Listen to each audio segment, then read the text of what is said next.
Hi guys, we're Fears at Theme Parks here, and today I want to tell you my 5 favourite mazes at Thorpe Park ever. I've been going since 2019. I was a cute little 11-year-old. And that's when I done my first ever mazes. So I just want to, Friday Nights is 2 months away, 2nd of October. Tickets come on sale in less than a week now, next Monday. So I'm very excited, very much looking forward to it. But I want to start off by giving a few honourable mentions of my favourite mazes. So I'm going to start off with the first ever maze I've done, Platform 15. I think Platform 15 was an amazing maze. Of course, I only done it in 2019 and onwards. But obviously I didn't get to do it from 2016, 17 and 18. But I think those were it hit its weakest years, so I'm kind of grateful I catch it at a good time. So yeah, Platform 15 came out in 2016 with the Walking Dead stuff, and then ended in 2021 with the name Platform 15, End of the Line. That year was really good. Over the years, they changed the route big time. So you started off next to the boat, I forgot what the boat's called, and Rocky, I forgot, it's been so long since that, near Creek Freak entrance. And yeah, you used to start off there, walk all the way down the pathway, see the train. And the first years, it didn't have the village, so it was just a long pathway with actors every now and then. And then they added the village where you walked into the house, which I think was really cool. Eerie music, obviously the train stayed. Then they had the ending when the conductor was there, which was sick. And then they switched it. So you used to come out next to Samurai, but now you would start next to Samurai. You go in, you had the kids on the playground on platform End of the Line, you had the kids on the swings on the playground, which I think was really cool. And then at the end, you'd go through, you had a second train that blinded you, was really bright, smoke everywhere, actors, and then you'd come out to Creek Freak Unchained, so you literally couldn't catch a break until you'd got out of that whole area, which I think was really cool. As an honourable mention, I think it was actually a really good maze for when I'd done it, and it was my first ever maze, so I had to stick it on this list. My second honourable mention goes to survival games. Hate me. 2022, when it first came out, honestly one of the scariest maze experience until I'd done Compound at Alton Towers. Honestly, survival games were so scary when I first done it. I'd done the whole thing on my own. I was in there for about 10-15 minutes, got pinned to a corner. I was on the floor at one point. Honestly, it was so scary, but so good. Really enjoyed it. The year after, kind of didn't have any, it was all right.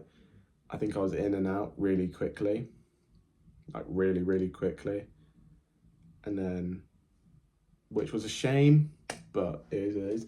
2023 was pretty much the same. Nothing had changed up. Hold on, has Survivor Games been there since 2022? Yeah, it had. I don't remember it. It can't be its 4th year. 2022, 2023, 2024, 2025, 2026.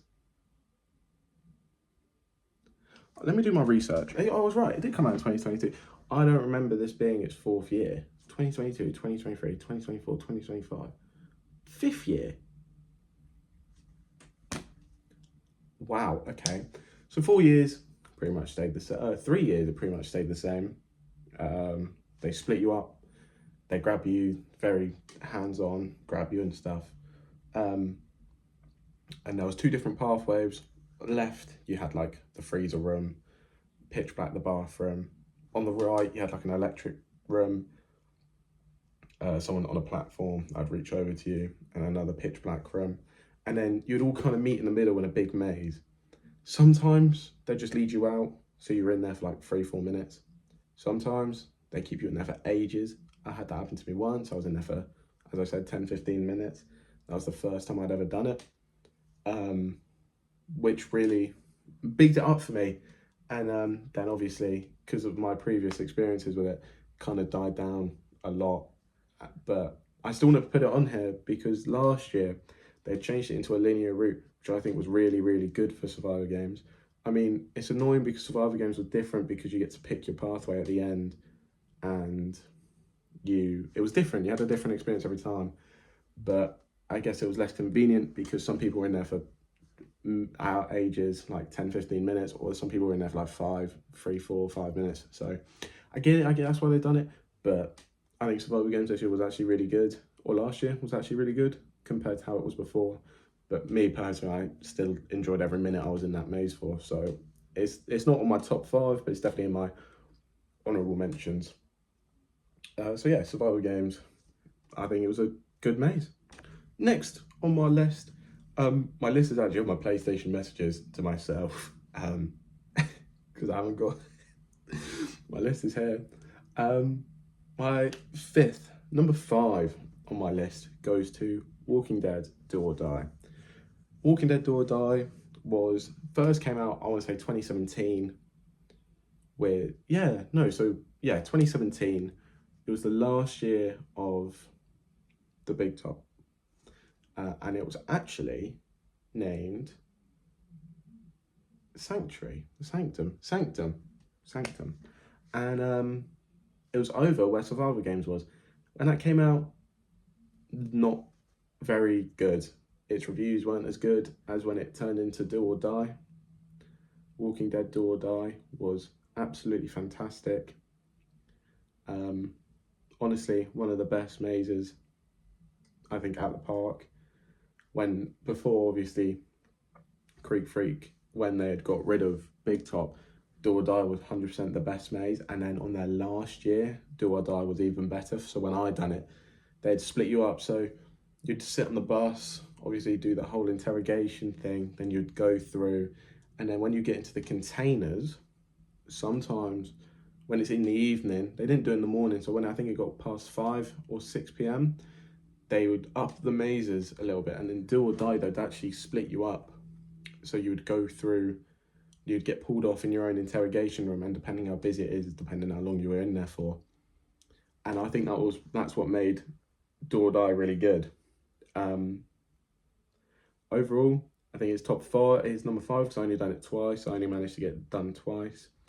And it was a lot scarier than Platform 15 for me. And I think it's just more on my list because it's more of a key memory. That's what got me into Friday Nights. It was what makes me want to, it gets me scared. It got me scared. And it makes me want to travel and do all more scare parks. And that's what I've done. I've done Tully's Farm, or Towers, Thorpe Park. I'm doing Fear and Avon Valley this year.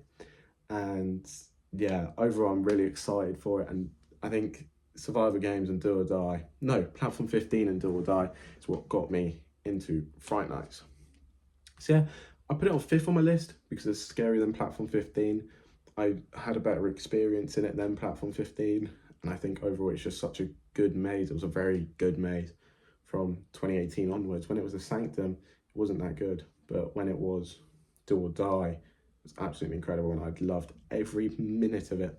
So good. And yeah, can't really complain much about it. Can't really say much. It was years and years ago now since I've done it. But yeah, honestly, such a good maze. And I wish it'd come back. I wish it comes back because I know the Walking Dead thing, the Walking Dead ride isn't as good as it used to be anymore because it's just so, if you do it over and over again, it gets repetitive. And then it was same with Walking Dead, Living Nightmare. It wasn't, that's what made them so different, is because Living Nightmare was, you would go through each scene of the show, and by the end of it, I think they stopped at season 9, I believe, season 8 or 9, and Do or Die focused on one, and that was the cannibals from season 5, I believe. And I think that's what makes it good, because it focused on one thing and I expanded on it, and I really enjoyed it with a mix of, like, zombies don't tend to be scary, and when you have like cannibal people like wanting to, like, I don't know, it's just something about it which made it scarier than Living Nightmare. But yeah, Walking Dead Do or Die is number 5 on my list. Number 4 on my list goes to Creek Freak Massacre. Came out in 2019. I didn't do it in 2019 because I'd seen videos on it, and it was not appealing to me. I was too scared to actually go through and do it.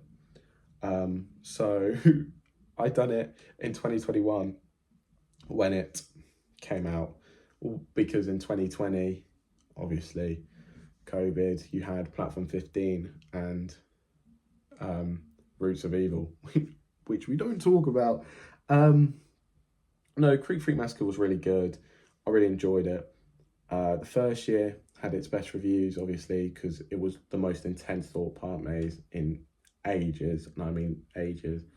Everyone loved it. It was so good. Queues got up to like 4 hours at one point, I remember. And honestly, if one maze could come back, it'd be Creek Freak Massacre, just for the sheer scare. I want to give a mention to Creek Freaks Unchained as well, with all the people roaming about outside Creek Freak Massacre, because that really built the atmosphere of Creek Freak. And the soundtrack. The soundtrack was really good as well. But no, Creek Freak Massacre is fourth on my list because it gave me the scare that Friday Nights didn't give me the year before. Obviously, for COVID reasons, they couldn't they done as much as they could, but Creek Freak Massacre definitely gave me the scare that the year before didn't, and something about it was just so good, and I really enjoyed it. Going through the crawl tunnels, the smells in that, just the smells, the set, the acting was just so on point in Creek Freak Massacre, and I just really enjoyed it. The effects as well. So Creek Freak Massacre is fourth on my list. I think a lot of people can agree with me as well. Like, I think the other three, this is all a personal list, by the way. Warning personal, this isn't like best mazes at Thorpe Park ever, because if it was ever, I'd obviously have Big Top in there. I'd have The Passing, I'd have Seven, and I'd have My Bloody Valentine and stuff. But I didn't do them. So this is my personal list of the more recent years of Friday Nights. Yeah. So number 4, Creek Freak Massacre. So we've reached the top 3 on my list of favourite scare mazes and at Thorpe Park. And my third spot goes to trailers. Oh, I love it. Okay, so the reason why I've put trailers third is because I think the first year of trailers alone was absolutely incredible. To the build-up, to the teasers that Jack and his crew done, which I think were phenomenal. To the IRL shop, which was really good advertising. I think that was amazing. To the set in the maze, to the theme of the maze, to the effects in the maze, and to the acting in the maze. I thought that maze was absolutely incredible. And because we haven't been in that building for so long, last time we were in that building, I believe, was, we kind of went in that building for Roots of Evil. We went into the start bit, but I think the last proper time we were in that building was Asylum, before I'm a Celeb was in there, and then Jungle Escape was in there. So being in that building was absolutely incredible, and something about it, like all the theming. So it's based off old mazes. So obviously Beyond the Chair was Asylum and Saw. I never got to experience Asylum and Saw, but I've kind of felt what they would be like because of Beyond the Chair. Bozo's Play Zone, Big Top. Never got to experience Big Top, but I got to feel what it was like in that. And I think that's why trailers were so good, because there was throwbacks to previous mazes. It also let people experience what those mazes were like if they didn't manage to do them before. So that's why I really like trailers. I think the theming was really good in there. The acting was really good, as I said. And overall, trailers was so good on its first opening year. And the good thing about trailers is that they can switch up the rooms. So I think in 2023, they had switched Hell Cell out for Creek Freak Massacre. So people who didn't get to do Creek Freak Massacre before it went, got to experience in there. And I think that's what makes trailers so good, because they can switch up. It's very versatile. You can switch up. It doesn't have to be the same rooms every year. And I think that's what makes it so good. Like last year, you had the room after the dolls had changed into something breakout in Brainsbury's wasn't there anymore, and it was like a science lab, which I think was really cool. The year before, it got switched. Oh, and Platform 15 was mentioned in there. You had the start bit where the pirates were, which I believe was, I don't know what maze that was beforehand. I'll put it up on the screen, which was also really cool. It was an old throwback maze as well. But it was just so good because the theming can change, and it's been better every single year. And last year, Trailers was one of my favourite mazes I'd done in such a long time, and I believe that this year it's going to be even better. If it comes back, I think it's coming back. I think Trailers and Deadbeat are coming back, so that's awesome to hear. But yeah, Trailers gets the 3rd spot on my list. Here we are, number 2 on my favourite mazes at Thorpe Park. It's a new one, new. I've given it to Deadbeat. I love that maze. I think Deadbeat is absolutely brilliant. It's different. It's fun. It's scary. And overall, it's just a good attraction to have at Thorpe Park. When it first came out, it was my favourite maze. To the soundtrack, to the smells in there, and again to the scares and theming, I think it's absolutely brilliant. Deadbeat is such a vibe with friends. It's scary. I got really scared in Deadbeat last year, like to the point where I was on the floor scared. I was also having a great time with the music, and the acting in there is so cool, and you get proper involved because it does feel like a nightclub. I've never been to a nightclub, but what parents and older people, or older friends and parents, when I done it with them, said that Deadbeat was so scary because it felt so like real, because it's obviously it's not so real because of the creatures, but how well they'd managed to capture the nightclub theming and put it in a horror maze, which is just so unique and different to what I've seen. The only thing I can really compare it to as to uniqueness is probably the weekend maze at Universal Horror Nights, or Halloween Horror Nights at Universal, because of how random it is. I think Deadbeats, as I said, music's really good. It gives the vibe of a nightclub. It gives the vibe that you want in a scare maze. Like, it's scary but also fun. And then the smells are grim. It smells like sick. It smells like poo. It smells like wee. It smells like that. It's just grim, but it's grim in effect, but it's so well done. And I think Deadbeat needs to be appreciated more in a sense that it's actually scary. I got really scared last year. I was leading my group, and it was absolutely horrifying.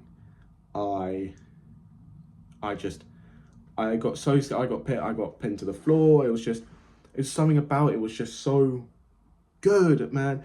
And I think we deserve more Deadbeat love. Honestly, I think that maze is absolutely incredible, and I really, really enjoyed it.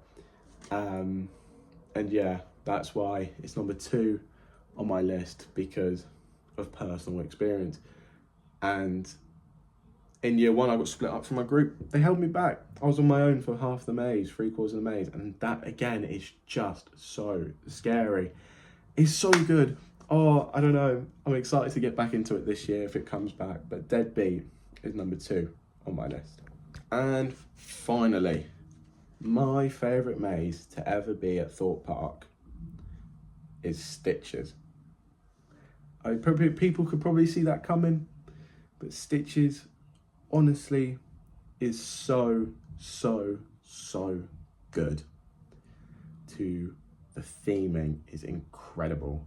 I have a really big fear of dolls, so that maze does get me really scared, especially the ending with all the strobe lights and the dolls move and you can't see them move.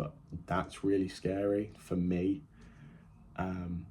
To the start, the pre-show, the pre-show's really good in Stitches, where the lights go out, the toy, well, it's not the toy maker because just an employee, like moves around, holds some scissors up to you.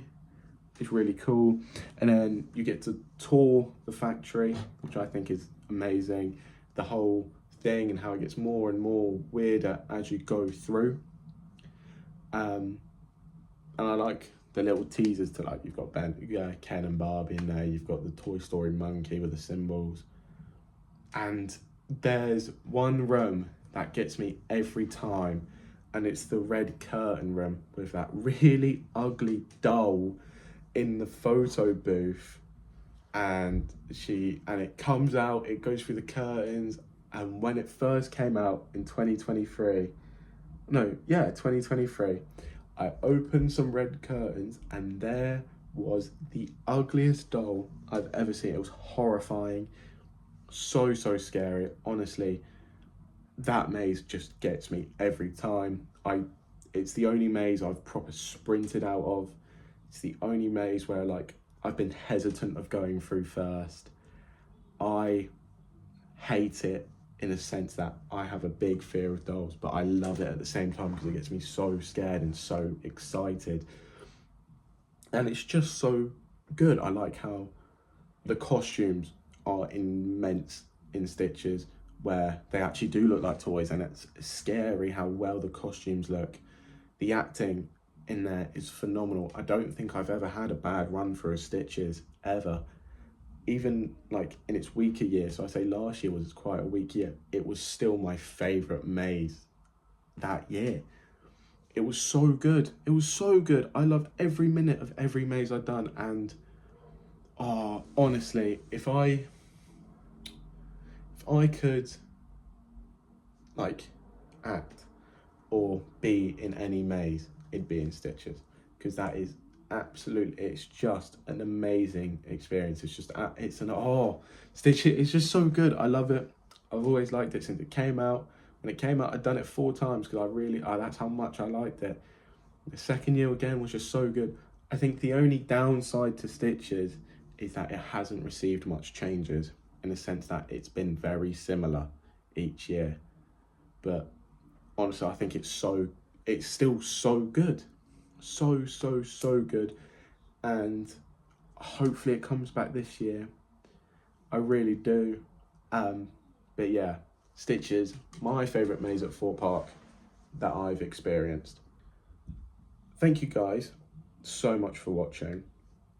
It's been a pleasure filming again. I know it's been a while since we've last uploaded, because now Friday Nights is here. We'll be on it. Halloween's coming up. Next video is going to be an Alton Towers one. Alton Towers. I mean, it's quite hard for Alton Towers because I've been going for a couple years, so they've literally got...